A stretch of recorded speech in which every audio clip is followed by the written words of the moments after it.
Welcome to Keith Knight Don't Tread on Anyone and the Libertarian Institute. Today I want to talk about how dangerous conspiracy theories really are. First, I want to talk about the Waco conspiracy theory. This is the idea that there were a bunch of crystal meth cookers gathering and conspiring to commit evil acts, and only a government could come in and save us. And after 51 days of people fighting for their lives, willing to shoot at the ATF, starving themselves just because they refused to give up, they all simultaneously committed suicide at the very moment the FBI entered the compound after 51 days. If you believe in those type of ridiculous coincidences and conspiracy theories, you are spreading ideologies that end with people dying, and frankly, you need to be censored. Here, even on ABC, we have this ridiculous conspiracy theory. Assad is in a smoky room and he's thinking, ooh, let's gas the Kurds and let's murder innocent people. This has been debunked. And people who spread these conspiracy theories risk world wars. They are putting our lives in danger. Another one is America fought a 20-year war in Afghanistan, and it happened after 9/11. Therefore, it was because of 9/11. This is a debunked conspiracy theory. Even we have Donald Rumsfeld on March 23rd of 2004 explaining National Security Presidential Directive 9, which was issued on September 4th, 7 days before 9/11, so the war was already planned. We also have this debunked conspiracy theory that Al-Qaeda is the Taliban and vice versa. What's going on here? This conspiracy theory has been debunked so many times. People who keep spreading it really ought to be ashamed. Here's from a book, The Last Days of Vice and Virtue. This is referring to Mullah Omar, the father of the Afghani Taliban. Bin Laden's presence was a problem that he saw no way to resolve. Osama is like a chicken bone stuck in my throat. He once admitted I can neither spit him out nor swallow him. We also have the Taliban offering to hand over bin Laden in September and October of 2001 in exchange for evidence that Al-Qaeda was behind the attacks. Here we have The Guardian, October 14th, 2001. This is also admitted in George Bush's book, Decision Points. President George Bush rejected as non-negotiable an offer by the Taliban to discuss turning over Osama bin Laden if the United States ended the bombing in Afghanistan. But as we saw earlier, the conspiracy theorists are wrong that, oh, there's a group, Al-Qaeda, and they want to kill us all, and they want to have an Islamic caliphate all over planet Earth. Nope, the war was planned in advance. Now, another debunked conspiracy theory is that we're in the Middle East because there's these really bad guys called Al-Qaeda, and there's our side, the good side, and there's their side, the bad side. The reality is here we have Jake Sullivan in what appears to be February 12th of 2012. He's currently, this is not just some one-off guy, 8 or 9 years ago. He is currently the foreign policy advisor to the president, Joe Biden. He said in an email to Hillary Clinton, "See last item, AQ is on our side in Syria. Otherwise, things have basically turned out as expected." So the conspiracy theory that, oh, there's these terrible people out there and we have to fight them and we have to get the best of them. Nope, they're actually fighting together against the Assad regime. Another incredibly debunked conspiracy theory is one day a bunch of people got together and pretty much everyone was there at at this one place. And they all decided simultaneously that they'd agree on having a government. Now, it's really hard to get 10 people to decide on which movie to see, but for some reason, millions of people decided that there should be a government and there should be voting and there should be 3 branches.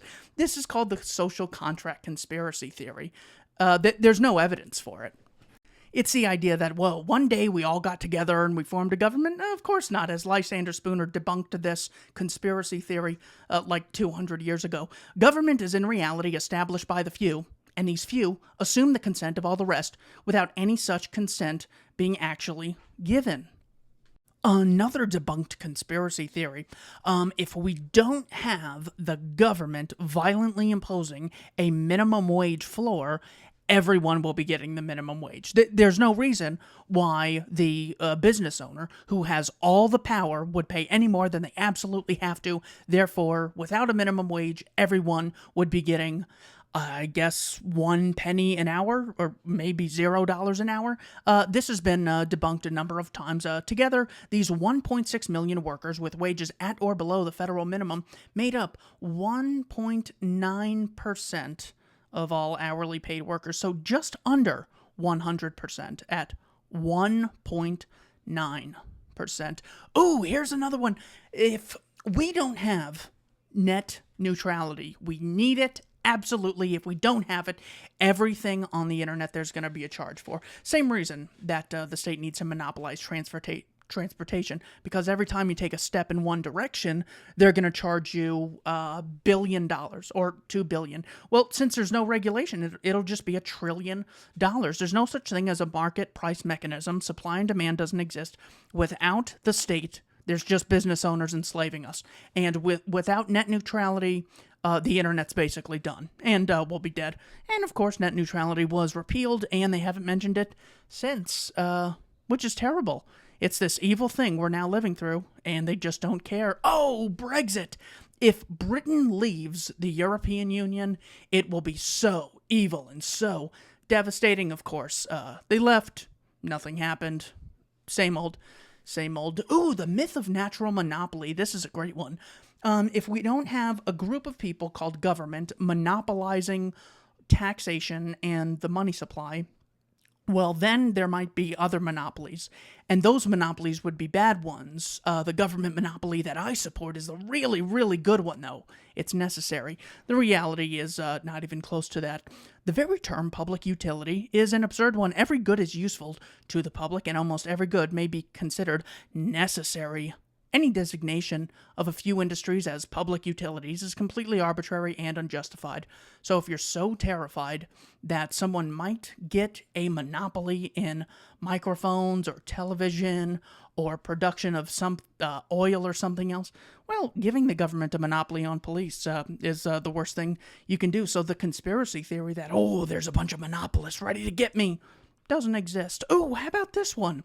Racism is everywhere. Oh, duck! There's racism. More than half of the people who identified as very liberal in this study believe that more than 1,000 unarmed black men were killed by police in 2019.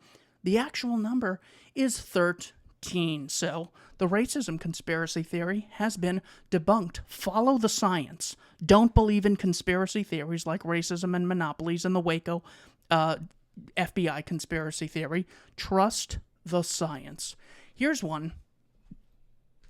Empirical study by a Harvard professor, Roland Fryer, for obvious reasons. You haven't heard much from him.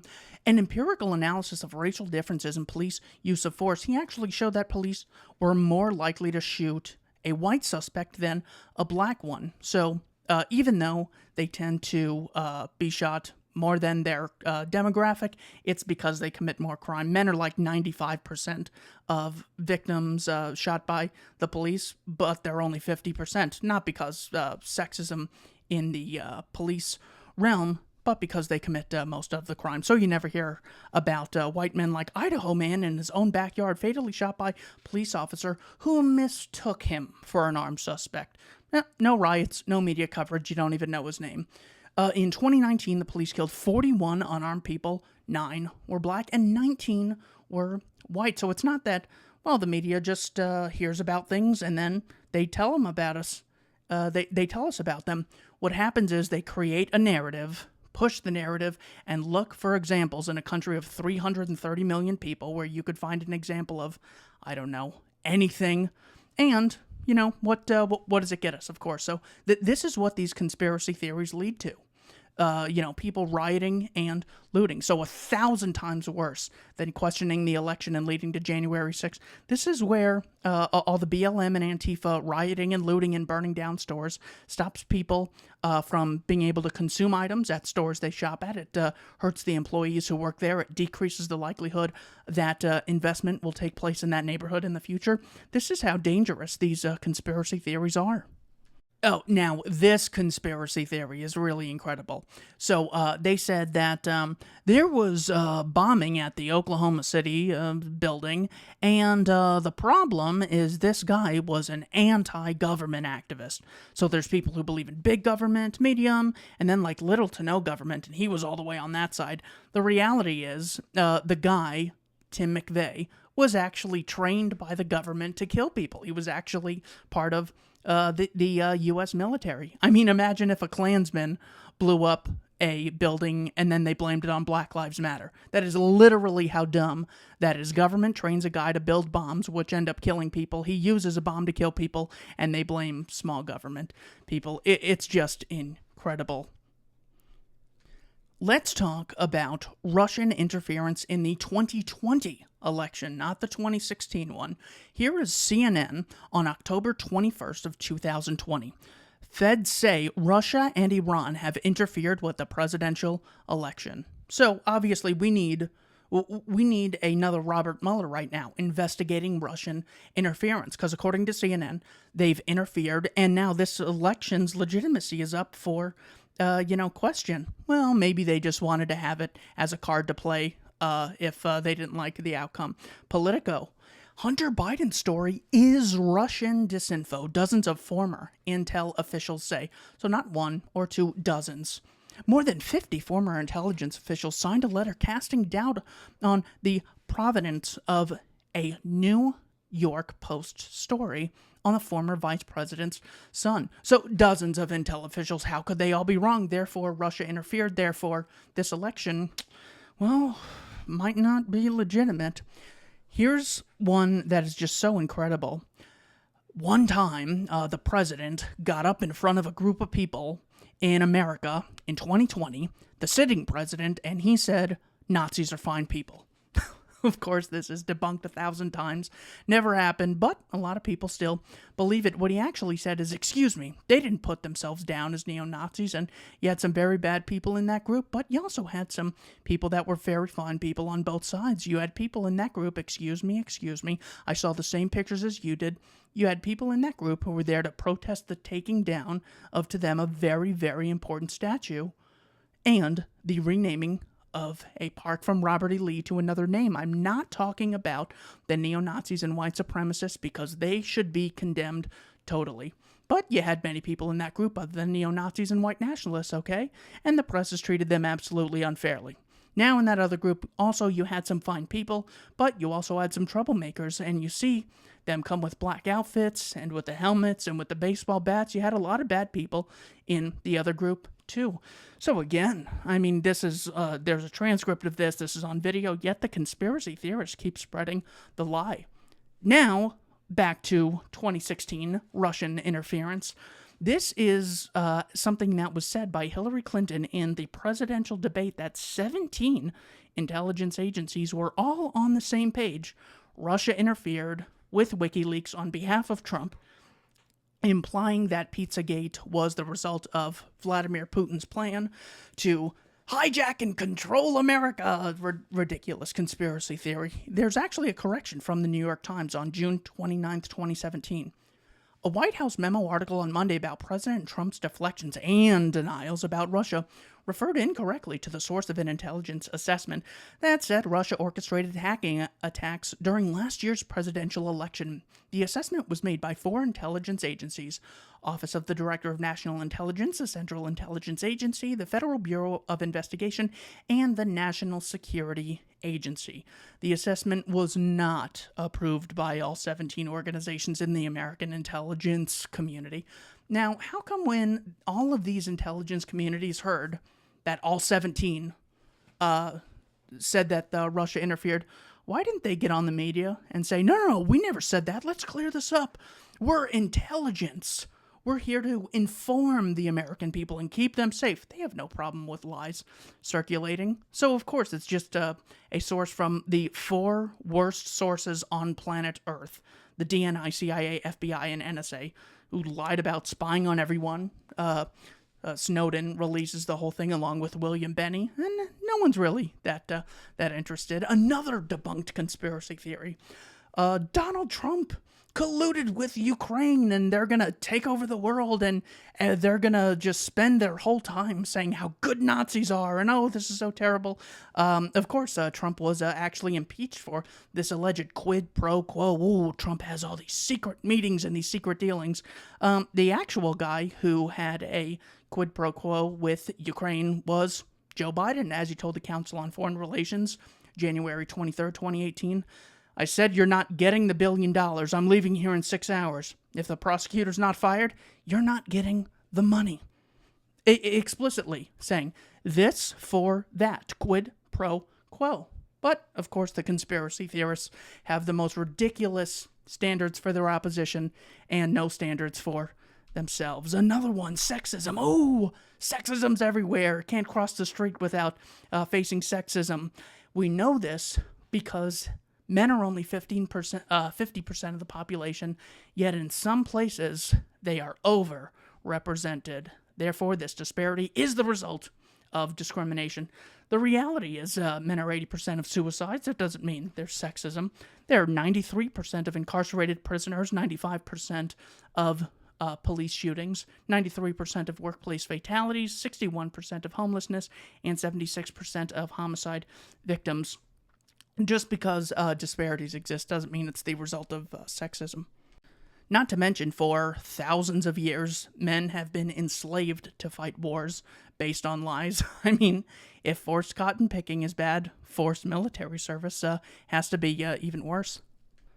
Another debunked conspiracy theory is this general idea that if you look at something and you guess the origins of what you might have done and what your reasoning might have been for promoting such a policy or an idea, then that's the same thing as having empirical evidence with regard to whether or not that thing came about with good motives. This is called unconscious genesis fabrication. People fabricate the genesis of a policy or idea without even knowing it. They'll say things like, the reason we passed Social Security was to help people who weren't being helped. That, of course, is a lie. You had mutual aid societies that existed beforehand. To quote Senator Robert M. Lafayette, if we shall adapt the Clark Amendment, allowing people to opt out of Social Security, the government, having determined to set up a federal system of old age insurance, will provide, in its own bill creating that system, competition, which in the end may destroy the federal system. It would be inviting and encouraging competition with its own plan, which ultimately would destroy it. The origins, of course, of this are Otto von Bismarck to secure power for the Kaiser. I want to resist the Kaiser. He's terrible. But then again, my income depends on him, so never mind. That was the actual genesis. We have a government education system to help people. Nah, please. Imagine if the Mormon church said, we want to help people, therefore everyone should be forced to fund us. We'll take your house if you don't give us money, and we'll jail you for truancy if you don't send your kid to us. People would clearly see that that's an indoctrination program. We fight wars to keep us safe. Of course, the wars are based on lies. They murder innocent people and always rely on conspiracy theories like, oh, Saddam's going to take over the world, Hitler's going to take over the world, even though they allied with a group called Comintern, also known as the Soviet Union, whose explicit goal was worldwide revolution, workers of the world uniting. So, the wars are based on lies. We have regulation and antitrust to protect consumers. The Federal Reserve exists to help us. The Federal Reserve explicitly was created by J.P. Morgan and his colleagues on Jekyll Island in 1910. So people will unconsciously fabricate justifications for the existence of whatever they believe. I want to talk about some examples of extremism. When you see these, you need to be aware that you are speaking with an extremist. For example, anyone who believes in the Federal Reserve believes in the extremist idea that one group should have a monopoly on printing the money supply and determining interest rates. That is just so extreme that one group of people should have a monopoly on something so important. State education, of course. Only one group should be allowed to force people to fund certain educational ideas. And, oh, if that group doesn't control what everyone else learns, everyone else will be ignorant. Well, how do you know those people aren't ignorant and biased as well? Taxation is very extreme. Give me your money or I'll cage you. I mean, that's just violent, worse than anything that happened on January 6th. It's totally extreme. Regulation, of course, is just a euphemism for violently dominating someone. So you might come across an extremist who says, do what I say or I'll cage you. We recognize that as bad. But if they just say, I'm going to regulate your life for the greater good, so give me all of your accounting papers. I'm just going to make sure things go well for you, and if you don't do that, I'm going to have you arrested. Well, that is an extremist. Watch out. A lot of these extremists will also push laws. This is the idea that if a president or a politician writes words down on paper, you have to abide by that law. So literally, you have the right to own gold, and then one day, a guy named Franklin writes words down on paper that says, hereby no one can own gold because it's hoarding and yada yada. And now you have to blindly obey that cult leader. Terrible nonsense. Executive orders, of course, are the greatest example of cult-like obedience.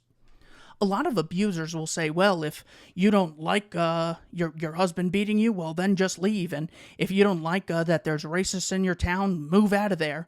But really, that's an extremist position. It's no different than saying, well, officers are just doing your job, and if you don't like it, you should leave. As if doing a job justifies immoral things. Yes, I go around assaulting people, but I only do it when I'm hired to do it, because now it's my job and I'm just doing whatever my boss tells me. It's ridiculous. It's so extreme. God, we just got to really watch out for these people and probably censor them on the internet.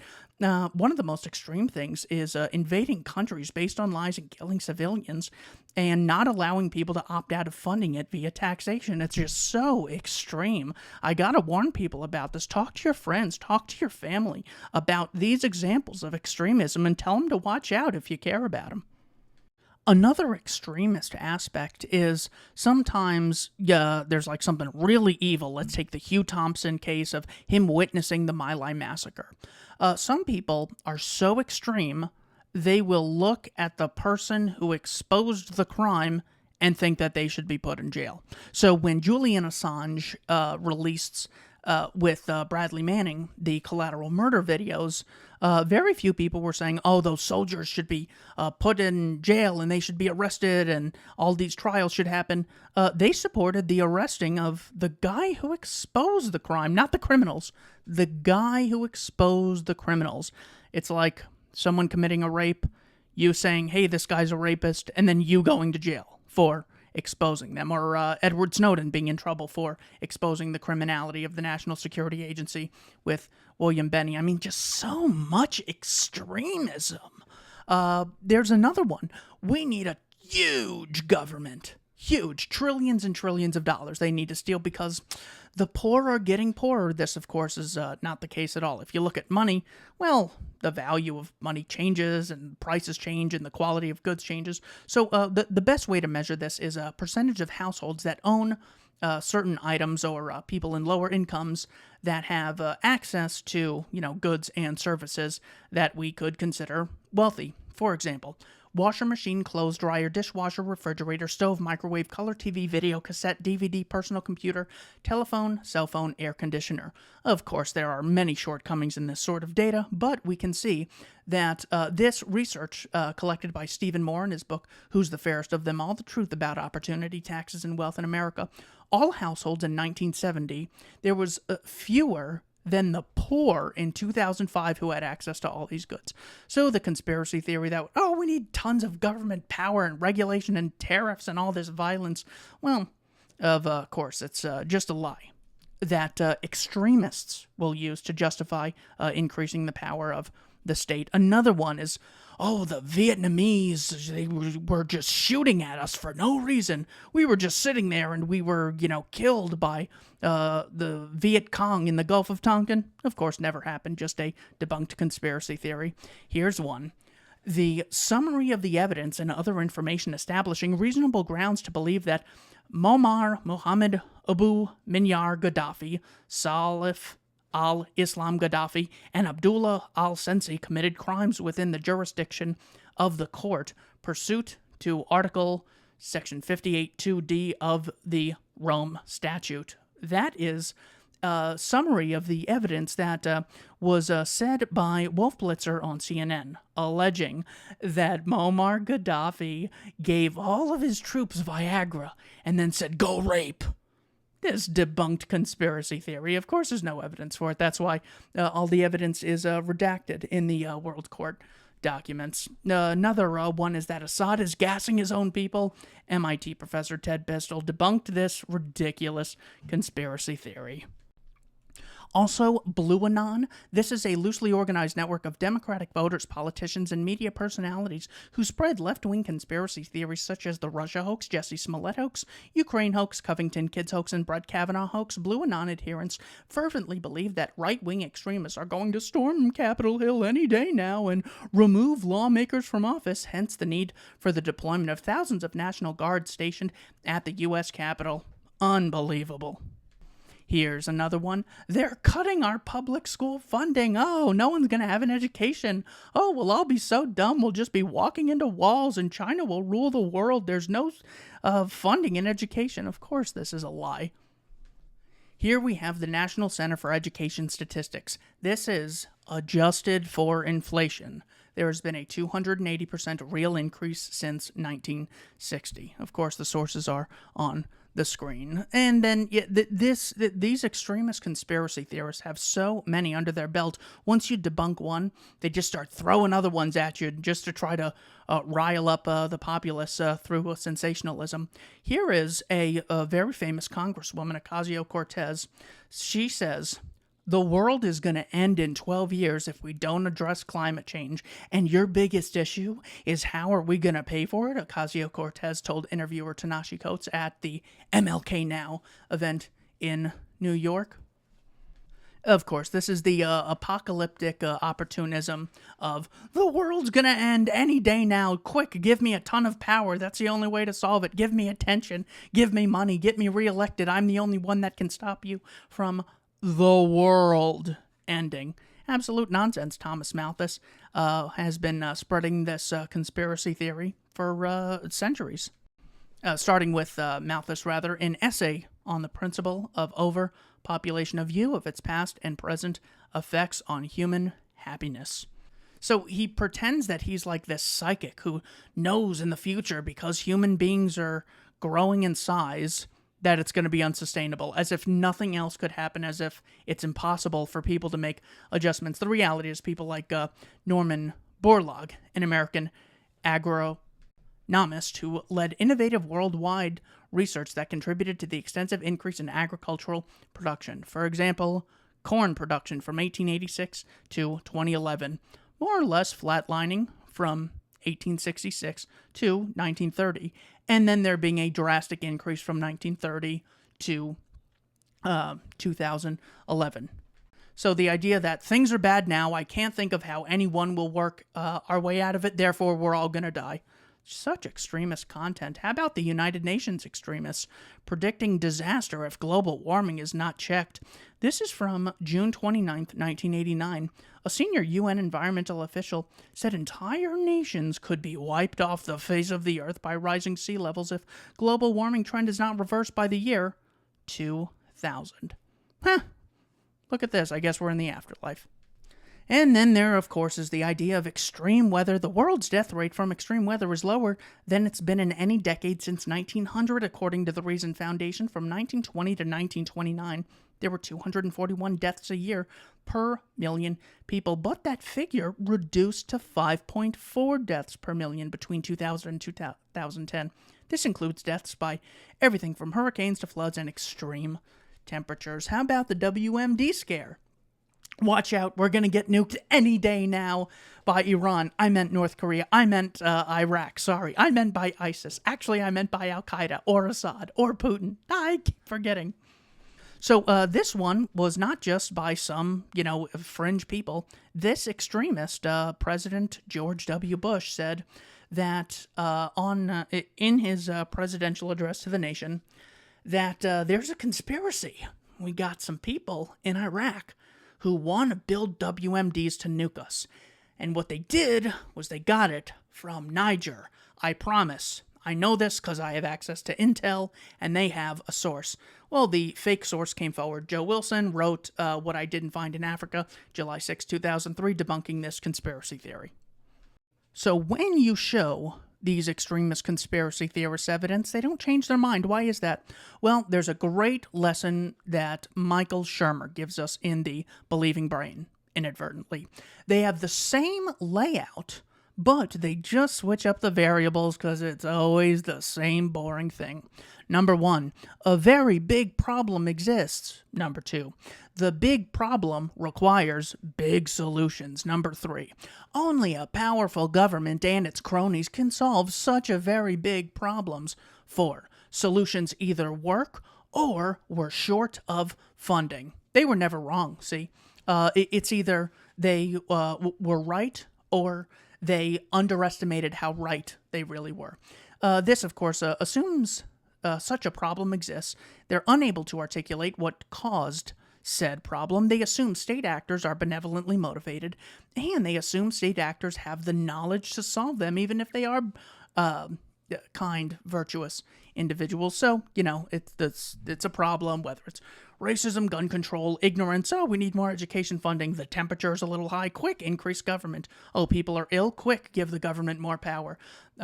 People are poor. Quick, give the government more power. Any danger, we need the state and its cronies and whatever institution the person already believes in to have more power. It's really sad. Really, it's a psychological deficiency. It's their need to find an identity, something that they can be comfortable in and feel like they have meaning in life. They need to fit in. They need to be part of a team. And it's really easy. So there's a low buy-in cost. It's not like you have to read 10,000 books on economic in order to develop these very complex opinions. No, it's easy. Trump said Nazis are fine people. There's racism. No one's getting educated. The planet's going to end in 12 years, all this stuff. So there's a very low buy-in, which allows people to just mindlessly repeat corporate press talking points. They also have a psychological need for an enemy to hate. Why should my group get so much money and power? Well, because of that other group who's so terrible. If we don't do something, then they're going to get the best of us. They need a group to blame all the bad things on. They often have a psychological refusal to admit that they have been tricked. They, even though they know that the smartest people on Earth are ignorant of the vast majority of information that exists, they have all the right information. It's never them who is tricked. It's always those other people who believe in bad stuff. Also, they assume that obedience to authority will result in them being more likely to climb the social ladder, resulting in a higher social status. This is something also referred to in the work of Kevin Simler and Robin Hanson in The Elephant in the Brain. So, if you disagree with any of this, you're really just attacking science, not just Keith Knight, Don't Tread on Anyone, and the Libertarian Institute. Another psychological explanation is the power process that these extremist conspiracy theorists like to engage in. They want to engage in effort to attain a goal.